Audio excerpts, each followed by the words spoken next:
Jornada Criminosa. McDonald's é condenado a indenizar empregados em São Paulo. McDonald's, maus tratos e superexploração. McFraude. Documentos inéditos comprovam que o McDonald's pagou 5 milhões de reais por uma norma da Receita Federal. A onda de denúncias contra o McDonald's no Brasil cresce dia a dia e se transforma num escândalo de grandes proporções. E as maiores vítimas são os nossos trabalhadores e o governo brasileiro. As denúncias são tão graves que não dá para entender como esta empresa continua desafiando as nossas leis, sem que até agora a justiça tenha conseguido impedir. A primeira impressão é a de que o McDonald's, contando com advogados caríssimos e experientes, se ampara na interpretação e nos recursos facultados pelas nossas leis, além de se beneficiar da reconhecida morosidade da justiça brasileira. Mas será mesmo só isso? Conheça agora em detalhes as razões deste escândalo e das denúncias contra o McDonald's. A receita da jornada de trabalho adotada pela rede McDonald's no Brasil inteiro é no mínimo estranha. São 44 horas de trabalho semanais, menos as horas paradas na sala de break, o que significa, no final do mês, um salário menor que o salário mínimo. É isso mesmo. O McDonald's do Brasil desenvolveu uma fórmula que até então ninguém tinha ouvido falar de pagar ao seu funcionário um salário menor do que o salário mínimo. É a chamada jornada móvel e variável de trabalho. Não conseguiu entender? Então preste atenção. Tudo começou em 1995 e já na época a estratégia foi denunciada pelo Sintoresp, o Sindicato dos Trabalhadores em Hotéis, Bares, Restaurantes e Lanchonetes, como demonstra este documento. Foi a partir desse ano que os funcionários do McDonald's do Brasil passaram a ser obrigados a assinar um contrato como este, que, entre outras coisas, não permite que o trabalhador saiba quantas horas de fato vai trabalhar e, pior, impede que ele tenha ideia de quanto vai receber de verdade no final do mês. Esta jovem trabalha no McDonald's e conta que, apesar de ser obrigada a ficar à disposição da empresa o dia todo, todos os dias, quando o movimento na lanchonete é pequeno, ela é impedida de trabalhar pela gerência da loja. Ou seja, ela é obrigada a passar horas à disposição do McDonald's esperando um aviso da empresa para saber se naquele dia irá ou não trabalhar. E se por qualquer motivo o McDonald's decidir que não precisa do trabalho dela, mesmo depois de perder horas à espera da empresa, ela naquele dia não irá receber um único centavo. Antes as pessoas chegavam e falavam pra gente: nossa, o McDonald's é escravidão, ganha pouco e trabalha muito. E essa é a fama do Mac. Então eu já sabia disso, mas não sabia que era tanto, achava que era exagero das pessoas. Aí eu fui trabalhar, por experiência própria eu percebi que realmente é uma escravidão. Nas lanchonetes do McDonald's, quando não há movimento na loja, o resultado para os funcionários no final do mês é desesperador. Preste atenção neste olerite. Depois de passar um mês inteiro à disposição do McDonald's, o funcionário recebeu menos de R$290. Para mim foi uma decepção, sim, porque eu não esperava que eu ia fazer tudo isso. Ninguém nunca me falou. E não falou que o salário também seria desse jeito. Eu sabia que ia ganhar pouco quando eu entrei. Disso eu tenho sã consciência, eu já sabia. Mas eu não sabia que seria tão pouco. O máximo que eu recebi foi 230. O pior é que o trabalhador brasileiro é a primeira vítima do McDonald's, mas não a única. O governo brasileiro também está sendo muito prejudicado porque deixa de receber impostos que eram devidos, além de mais receita para a Previdência Social, o que garante a aposentadoria de todos nós. A receita é simples. Se o funcionário do McDonald's ganha menos, contribui menos para a aposentadoria. E se o mesmo McDonald's não recolhe os impostos devidos, a receita do governo brasileiro também acaba tendo sérios prejuízos. Mas quem procura o McDonald's e quer um emprego não tem a menor ideia disso. Centro da cidade de São Paulo, 8 horas da manhã. Aqui fica o Centro de Recrutamento e Seleção do McDonald's. Com uma câmera escondida, a nossa reportagem flagrou a estratégia utilizada para enganar os candidatos. Logo de início, um vídeo é usado para convencer os candidatos de que o McDonald's é o melhor lugar do mundo para se trabalhar.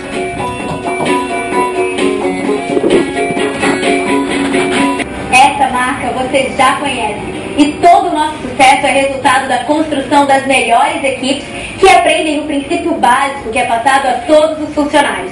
Podemos resumi-los em 4 letras: Q, S, L e V. Qualidade, serviço, limpeza e justo valor. É o mesmo que dizer, o McDonald's oferece alimento gostoso, de primeira qualidade, num ambiente limpo e agradável. Em seguida, é a funcionária responsável pela seleção quem cita os benefícios oferecidos pela empresa e garante que o salário pago pelo McDonald's ficaria entre R$ 380 e R$ 400 por mês. Preste atenção.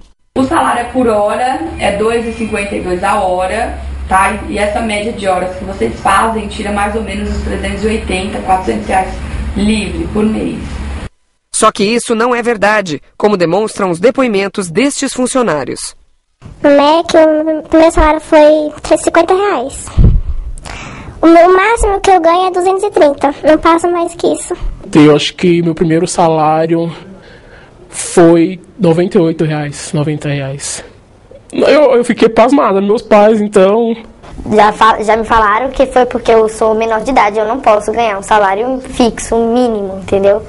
Não posso ganhar nem um salário mínimo, mas eu acho que se a gente pode trabalhar que nem adulto, a gente também podia receber que nem adulto, né? A diferença entre o valor prometido pela empresa e o salário real recebido no final do mês acontece por causa da estratégia do McDonald's de pagar apenas pelas horas em que os funcionários estão efetivamente atendendo algum cliente.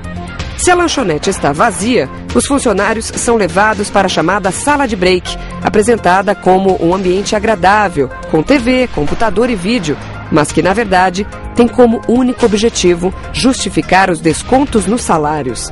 Repare como a funcionária do centro de seleção do McDonald's fica sem saber o que dizer quando é questionada por uma candidata. A gente tem um amigo que já trabalhou no Mac e essas salinhas que tem de internet e televisão, ele falou que assim, tinham vezes que ele chegava lá, sei lá, o horário combinado era 10 horas, só que às vezes ele só começava meio-dia a trabalhar, porque não tinha movimento e tal.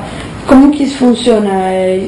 Todo o horário que eu tiver lá dentro vai ser conta para... O horário que você for contratada, você já entra e vai bater seu dedo, vai bater pela digital, né? Então você já bate o seu dedo, que é pela sua digital, na hora que você entrar no restaurante. Você já começa a ganhar a partir do momento que você bate o seu dedo. Ele não falou nada a esse respeito? Porque... Não, ele falou que o pessoal lá ficava, reclamava porque não é trabalhar. Aí eu acabava trabalhando poucas horas e ganhando menos no final do mês. Isso é bem difícil, mas não sei. É por essas e outras que esta garota, depois de vários meses de exploração, não aguentou mais e decidiu pedir as contas. É um trabalho muito puxado, dificultoso, humilhante. Sei lá, é uma humilhação. Você trabalhar, receber aquela mixaria. Uma armadilha que, de acordo com vários especialistas, desrespeita a Constituição brasileira, que desde 1934 estabelece que nenhum trabalhador poderá receber menos que o salário mínimo.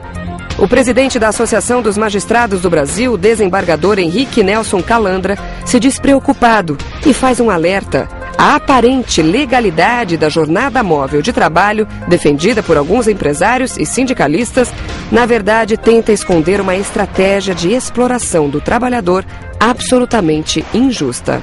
Nem tudo que é legal é justo, nem tudo que é justo é legal. De sorte que, em que pese a legalidade aparente desse tipo de trabalho, surgem desconfortos, surgem danos. O trabalho tem que ser, ao mesmo tempo, uma ferramenta de libertação, mas tem que haver esse equilíbrio entre o poder econômico e a força de trabalho. Nós temos que ter uma relação equilibrada para evitar exatamente que a vida da pessoa seja destruída pelo trabalho. A gente nota, por exemplo, em alguns países do Oriente, especialmente no Japão, onde as pessoas são submetidas a jornadas variáveis e contínuas e acabam numa condição quase subhumana. Então, é uma vergonha para um país como o Brasil termos focos de trabalho escravo, verdadeiramente isso. E o Brasil com um dedo apontado contra ele em unidades internacionais, porque ele viola direitos e garantias básicas dos trabalhadores. Tanto é verdade que, no início deste ano, a partir de um processo aberto no estado do Paraná, o Tribunal Superior do Trabalho divulgou uma decisão considerando ilegal a jornada móvel variável de trabalho praticada pelo McDonald's. Nossa equipe veio até o Tribunal Superior do Trabalho, aqui em Brasília, para conversar com a relatora deste recurso, a ministra Dora Maria da Costa. Ela explica que tomou sua decisão pensando no trabalhador brasileiro, que pode ser muito prejudicado quando não sabe quantas horas vai trabalhar e o quanto vai ganhar naquele mês. Prejudicial financeiro, econômico, social. Eu acho que isso, o reflexo disso realmente não é bom para a vida do trabalhador brasileiro. Eu não estou entrando na McDonald's, o sistema que é americano, porque eu acho lá tem um outro sistema, não tem leis rígidas como tem aqui, que estabelece uma jornada fixa, está dentro da Constituição. Dora Maria da Costa acredita que a jornada móvel variável afronta o princípio da proteção do trabalhador assegurado no artigo 9º da CLT, a consolidação das leis trabalhistas. Essa jornada estabelecida da forma que foi estabelecida, a tal da jornada móvel, a alegação da empresa de que ela era do conhecimento antecipado. Mas isso só não basta. Você fica sabendo na semana anterior, ou um mês, suponhamos, qual vai ser a sua jornada, mas você não pode organizar a tua vida no mês seguinte, porque você não sabe qual é. Há mais de 15 anos, essa exploração imposta pelo McDonald's do Brasil aos seus funcionários vem sendo denunciada pelo Sintoresp, o Sindicato dos Trabalhadores em Hotéis, Bares, Restaurantes e Lanchonetes no estado de São Paulo. O Sintoresp é hoje o maior sindicato da América Latina no segmento e é o responsável por várias conquistas alcançadas pela categoria nos últimos anos. Só que, do outro lado, defendendo a jornada móvel de trabalho, existe um outro sindicato, o Sindifest, cuja própria criação está envolvida em uma série de episódios nebulosos que já foram alvo várias vezes de reportagens veiculadas pela grande imprensa.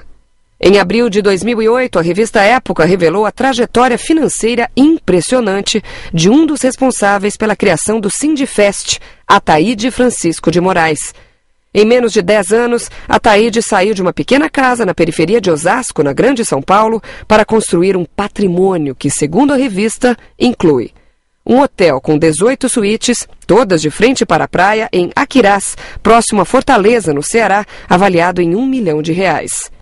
Uma casa com 465 metros quadrados num dos mais caros condomínios fechados de Osasco, que valia, na época, R$1 milhão. Além de uma chácara em Juquitiba, no interior de São Paulo, uma casa de praia com 750 metros quadrados em Peruíbe, no litoral paulista, e mais uma empresa de material de construção. Todos os valores que foram citados na reportagem da revista Época se referem ao ano de 2008. Ataíde exerceu várias funções no mercado de trabalho, mas nunca trabalhou na categoria que representa. Em vez de defender o trabalhador, Ataíde Francisco de Moraes e seu Sindifest preferem fazer o jogo dos mais fortes. O Sindifest atua somente na cidade de São Paulo e defende a jornada móvel variável, que o McDonald's aplica em todo o Brasil. No site, o sindicato deixa bem claro de que lado está ao indicar o nome das empresas cadastradas no Sindifest. Uma opção que acaba atingindo em cheio o bolso dos trabalhadores dessas empresas. Preste atenção nestes números. Mas a situação é ainda pior, já que, na maioria dos casos, no fim do mês, o salário que chega de verdade no bolso do funcionário do McDonald's é bem menor que os R$ 604,24 prometidos. Mas, apesar de evidências tão fortes, a briga na justiça para provar a exploração a que são submetidos os funcionários do McDonald's não tem sido nada fácil. E algumas decisões tomadas em alguns tribunais surpreendem até os advogados mais experientes. Como, por exemplo, este documento. Este é um laudo feito por um perito que deve ser, por definição, isento, mas causa muita estranheza pelo fato de ter sido impresso num papel timbrado do Sindifest. Cadê a isenção? Não há precedentes de haver sido encontrado em um laudo pericial material com DNA de uma das partes. Esta empresária, que prefere não se identificar, é dona de uma rede de lanchonetes em São Paulo. Ela não aceita os métodos impostos pelo McDonald's e pelo Sindifest e vem sofrendo as consequências disso. Preste atenção no que ela tem para contar. Chegaram se dizendo, distribuindo revistinha, se dizendo representante da categoria e que eles tinham que migrar para exigir, me pressionar e exigir que eu passasse eles para o Sindifest, porque lá eles tinham muito mais vantagem. Nesse intervalo eu comecei a pesquisar a vida do Sindifest. Quem era o Sindifest? De onde veio? Por que veio? Foi aí que eu descobri. O Sindifest veio dos interesses de um grupo de empresários franqueados da rede McDonald's para defender interesses deles. Foi isso que aconteceu. Segundo a empresária, a proposta do Sindifest acabaria dando lucro a ela, como empresária, e prejuízo aos trabalhadores. Para minha surpresa, ele não representa funcionário. Ele não representa o trabalhador. Ele representa o empresário. Porque ele, com todas as letras, virou para mim e falou assim, desculpa, mas a senhora está sendo boba e a senhora está tendo prejuízo. E desenhou no papel para mim o que eu ia ganhar ao longo de um ano se eu tivesse o número de funcionários que eu tinha na época e tenho atualmente, com o salário de lá, com as vantagens de lá. Então, o interesse ali não é defender o trabalhador. O interesse ali é defender o empresário. Nós vamos conversar com o presidente do Sintoresp, Francisco Calazans. Calazans, por que dessa denúncia? Porque nós queremos que toda a sociedade brasileira saiba do que está ocorrendo no setor de fast food. Nós está vendo uma exploração dos jovens brasileiros, né, através de uma jornada móvel de trabalho irregular, uma jornada ilegal, já reconhecida como ilegal pelo Tribunal do Trabalho. E é isso que nós queremos denunciar, porque está sendo feito através de um sindicato que foi criado com essa finalidade para ajudar justamente a empresa a proceder dessa forma. Há quanto tempo isso vem acontecendo? Bom, em 96, o Sindifest, que é o sindicato que se serve a esse tipo de procedimento que nós estamos denunciando, foi criado. Nós impugnamos junto ao Ministério do Trabalho. Ele foi criado de uma forma absolutamente equivocada, né, maliciosa. Eles publicaram um edital que iriam realizar uma assembleia na Praça da Sé, às 9 horas de um dia feriado. Então, quer dizer, já era para não comparecer ninguém para criar o sindicato. Eles fizeram a ata, né, juntaram a lista de presença, deram entrada no Ministério do Trabalho, e o Ministério do Trabalho, em tempo recorde, jamais visto na história do Ministério do Trabalho, reconheceu o sindicato. O pessoal que criou não é da categoria profissional, né? Ninguém sabe nem quem são, né? Depois descobriu que um era até de outro, de supermercado, não tem nada a ver com o setor de hotelaria, né? De restaurante, e fizeram